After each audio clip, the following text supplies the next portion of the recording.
खुलुमबाय नोंथांमोनखौ आंनि एसबि बड' निउस चेनेलाव बयखौबो बरायबाय आं दिनै नोंथांमोननि थाखाय खौरां लानानै फैयाखै दिनै जों सानथामानो जाबाय आं नोंथांमोननि थाखाय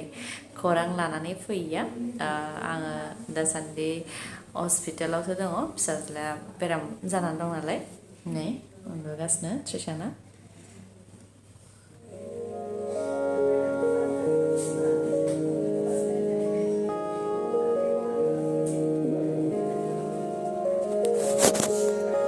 सिगां बेलेग हस्पिटालाव एडमिट खालामदोंमोन उनाव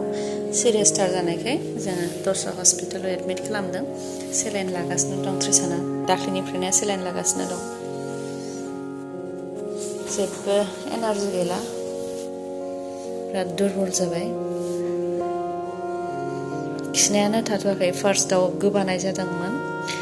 गोबानाया उनाव इन्जेक्सन होनानै थाबथादों ओमफ्राय दासिमबो खिनाया थाबथायाखै आरो खम जाबाय जानायालाय खिन्थु थाबथाथ'वाखै दासिमबो सेलाइन लागासिनो दङ खिनाय गोबानाय बेबायदि जादों दाख्लै 5 फेब्रुवारिनिफ्रायनो जादों आरो हरनि 1टानिफ्रायनो जादों ओंखायनो आङो 5निफ्रायनो आङो निउसखौ होनो हायाखै आरो साननैसो होनो हाबावनाय नङा बायदि हामजासे आङो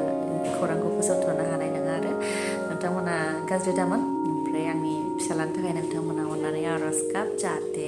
आंनि फिसाला थाबैनो मोजां जायो आरो आं नोंथांमोननि थाखाय सिगांनि बायदि खौरां लानानै फैफिननो हायो गोजोन्थों